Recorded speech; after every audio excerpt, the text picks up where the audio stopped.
In this video, we're going to study Lesson 7 in the Classical Liberal Arts Academy's English Composition course. The title or topic of this lesson is the point of a story, the point of a story.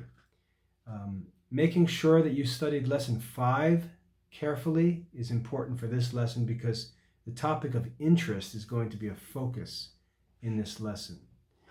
All right, so this lesson here, Lesson 7, consists of a lesson that introduces us to a new topic in our study of composition, some exercise to complete, and then we have our second oral composition exercise here in Lesson 7. So this is a pretty heavy lesson with some content, some exercise work to do, and an oral composition.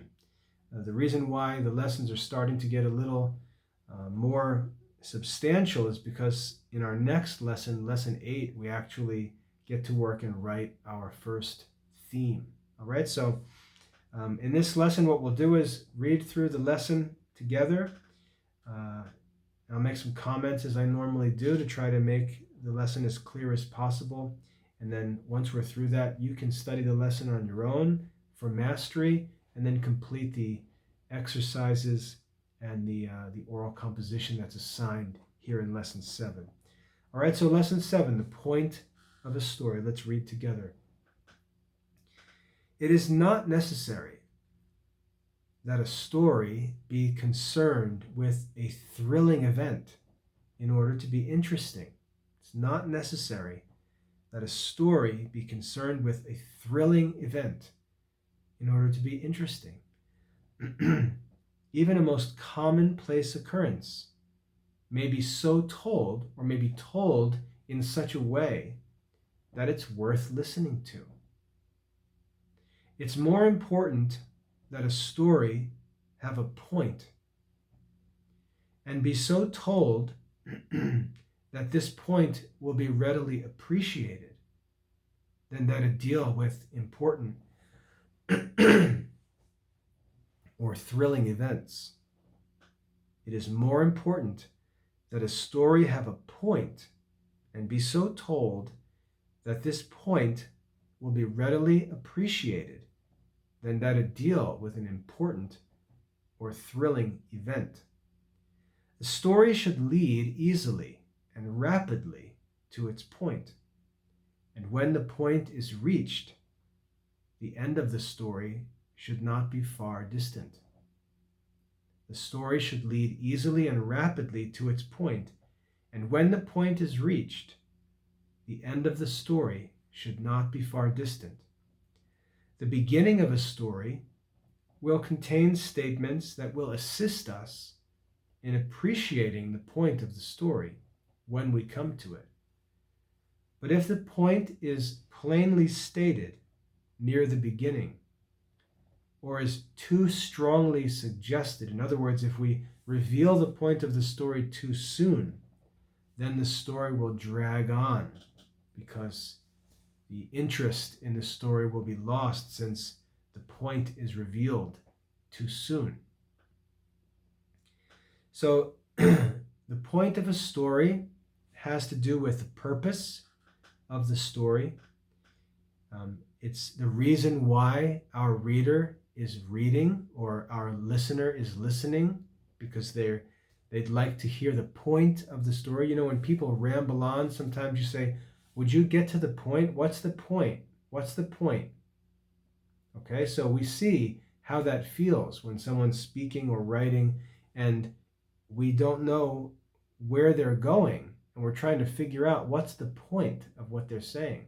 The writer should be writing so as to help lead the reader to the point, and then once the point is revealed, he should quickly bring the story to an end.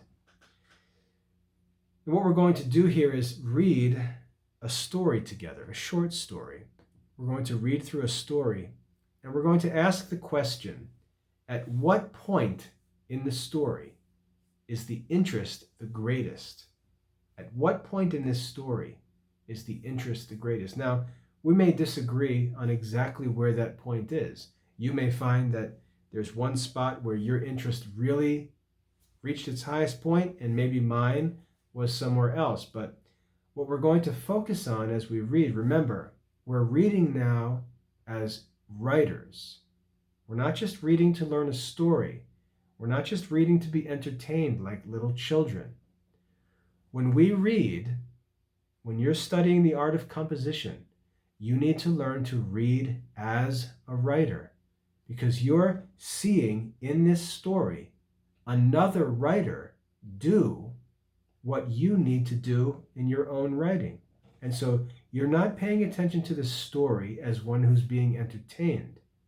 You're looking at the story to see what the writer is doing to communicate effectively so that you can imitate the good things that this writer does, and you can avoid the bad things that this writer may do. So let's read this story together, and remember, we're looking at the story as writers, and we're asking, at what point in the story is our interest the greatest, and how does the writer lead us to that point? Okay? During the Civil War, I lived in that portion of Tennessee which was alternately held by the conflicting armies. My father and brothers were away, as were all the other men in the neighborhood, except a few very old ones and some half-grown boys. Mother and I were in constant fear of injury from stragglers from both armies. We had never been disturbed, for our farm was a mile or more back from the road along which such detachments usually moved. We had periods of comparative quiet in which we felt at ease, and then would come reports of depredation near at hand, or rumors of the presence of marauding bands in neighboring settlements. One evening, such a rumor came to us, and we were consequently anxious. Early next morning, before the fog had lifted, I caught sight of two men crossing the road at the far end of our orchard. They jumped over the fence into the orchard and disappeared among the trees. I had but a brief glimpse of them, but it was sufficient to show me that one had a gun over his shoulder, while the other was carrying a saber or sword. "Quick, mother, quick!" I cried. "Come to the window. There are soldiers in the orchard." Keeping out of sight, we watched the progress of the men through the orchard. Our brief glimpses of them through the trees showed that they were not coming directly to the house, but were headed for the barn and the sheds. And in order to keep out of sight, they were following a slight ravine which ran across the orchard and led to the back of the barns. Mother and I were very much excited and hardly knew what to do. Finally, it was determined to hide upstairs in hopes that the men were bent on stealing chickens or pigs and might leave without disturbing the house. We locked the doors and went upstairs, taking with us the old musket and a butcher knife. We could hear the men about the barn, and after what seemed an interminable time, we heard them coming towards the house. Though shaking all over, I summoned courage enough to go to the window and look out of a hole in the shade. And as the men came into sight around the corner, I screamed outright, but from relief rather than fear. For the men were not soldiers, but Grandpa Smith and his 14-year-old grandson. They stopped at the well to get a drink, and when we opened the window, the old man said, "We're just on our way to mow the back lot," and stopped to grind the scythe. That's the cutting tool used to cut grass. "We stopped to grind the scythe on your grindstone. We broke ours yesterday." And then he picked up the scythe, which in the fog I had taken for a saber, while his grandson again shouldered his pitchfork musket. And that's the end of the story. Now, as we read through that story, where was your interest the greatest? Where was that point of the story where your interest peaked?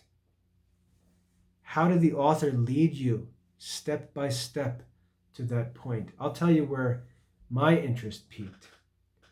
My interest reached its highest point when the daughter, I think that this is a daughter talking in the story, where she goes to look out the window and then screams, right? At that moment, the interest for me peaks because I'm wondering, what does she see? And she had just said the men began to move towards the house, right? So you have this step-by-step development of the story, really beautifully written by the author, because he starts out by giving us an introduction, right? In the introduction, he tells us during the Civil War, when, right, I lived in that portion of Tennessee that was alternately held by conflicting armies. He tells us where. Okay, so when, where, who, right? He says, my father and brothers were away. All the other men in the neighborhood were gone. The only males who were left in the neighborhood were some old men and some half-grown boys, and it was just mother and I at home. And there were stories of soldiers who might cause trouble and threaten us in the area. So the author introduces who. Okay, so we saw when, we saw where, we see who, and now we're trying to figure out what. We're trying to figure out why. What's the point of the story?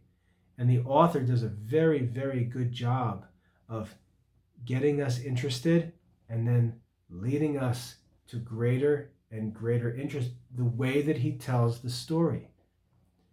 He starts with, one evening such a rumor came to us, and we were anxious. And as he tells us that the characters were anxious, it creates an anxious spirit in us as we wait to find out what happens. And then he says, early the next morning, before the fog lifted, when you can't really see anything, we're trying to figure out what's going on. It's foggy and it's dark. The sun hasn't even risen yet. And there are these people, rumors of dangerous people in the area. And as I can barely see because the fog had not yet lifted, I see two men jump over our fence and into our orchard. And so I know that there are soldiers on our property and we might be in danger. And he continues to build the story step by step until finally she peeks out the window, sees something, and screams, and then reveals to us the point of the story, that everything's fine. It's just Grandpa Smith and his grandson looking to sharpen their scythe to cut some grass. So you can see how the author introduces the story, creates the point of interest, develops that, and keeps it going. He doesn't just blabber out the point in the beginning, but he develops it. And then once we have that point where the story sort of comes to its opening up or unfolding, then the story quickly concludes and we come to the end. It's a very well written story. So having read that, we're then asked, what effect would it have on the interest aroused in this story if it began as follows? So what effect would this different beginning have on our interest if the author had just written, one morning during the Civil War, I saw two of my neighbors, Grandpa Smith and his grandson, crossing our orchard, one carrying a sieve and the other a pitchfork. If the author would have told us that right in the beginning, how would that have affected our interest in the story? Well, you can see that the anxiety and the nervousness and the worry that the girl and her mother had would have all been ruined by telling us the point of the story in the beginning. As the girl is talking about watching the men and she can't tell what they're doing and she's afraid they might come to the house, when she told us they had a scythe and a pitchfork rather than a gun and a saber, well, all of that anxiety that was built up in the story would have been lost because the point would have been revealed too soon. By waiting and carrying us along with the girl and her mother, wondering what's going on, by carrying us on like that and revealing the point to us later, you can see how the author gained our interest by telling us that there might be some danger and then leaving us to wonder what's going to happen. He let us, he aroused our interest and then maintained and continued to increase our interest until finally revealing the point of the story at a perfect moment and then quickly bringing the story to an end. If he would have said in the beginning that the two men were carrying a scythe and a pitchfork, we would have known that they weren't some dangerous enemy soldiers, but they were just some local farmers, and all of that suspense would have been lost. So we can see there an example, as I said, of how the writer accomplishes the purpose of his writing, how he takes something that's pretty simple, two men or a man and a boy looking to sharpen a scythe to cut some grass, and turns it into a suspenseful, interesting story because of the unique time during the Civil War and the unique place, a place in Tennessee where both armies had come and gone, and you never really knew who was around, if there were dangerous soldiers in the area. And the author uses all of that to tell us this story that ends up becoming very interesting. And if he would have revealed the point sooner, all of that effect would have been lost. So it's not a thrilling event, but it's told in a way that makes it very interesting. And that's what you should focus on as you read that story. Okay, so when you study the lesson for yourself, which hopefully you'll do, just go back through it and read it all for yourself. Pay attention to the work of the author and see how he sets up his audience to enjoy the story, even though the topic is pretty simple, commonplace story. All right? Now, the exercise that you're given, pretty simple exercise. Let's read the instructions. In each of the following selections, decide where the interest reaches its climax or highest point. Has anything been said in the beginning of any of them which suggests what the point will be, or which helps you to appreciate the point when you come to it? So read these passages, and you're going to do the same thing we just did. You're going to look and see if you can find where the interest reaches its peak or climax, okay? And then what the exercise asks you to do is to consider what you're reading and consider the work of the author and ask, did the author say anything in the beginning of any of the passages which suggested to us or revealed what the point will be? Or did the author say anything which helps us to appreciate the point when we come to it? Okay, so you're going to read these passages, looking at them as a writer, paying attention to what the writer does to tell the story. Ask where your interest reaches its highest point and what the author does to either build your interest or cause you to lose some interest as you read. So that's the exercise there, which I think you can handle on your own. And then lastly, the oral composition in this lesson is to relate to the class or tell, a group or anybody who you can have a conversation with.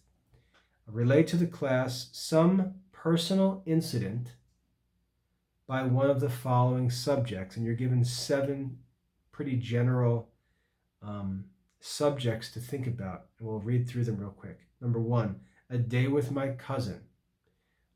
Maybe you can tell about some personal incident that took place one day with one of your cousins.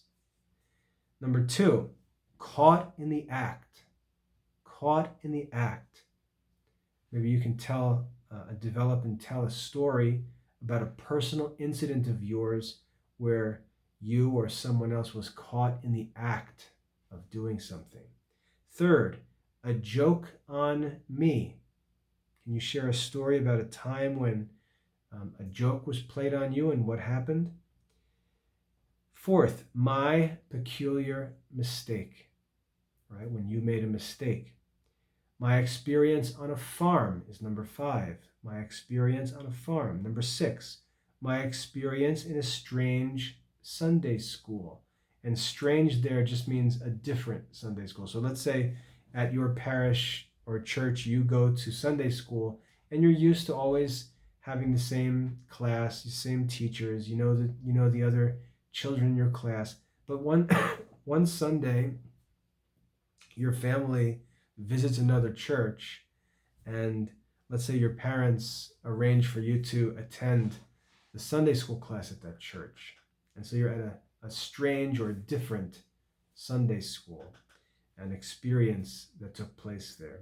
And then lastly, number 7, what I saw when I was coming to school.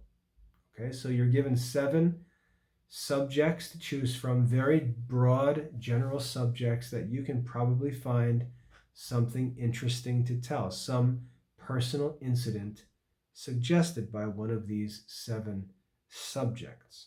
Okay, and remember, this is an oral composition, so there's no writing, just conversation. Share a personal incident.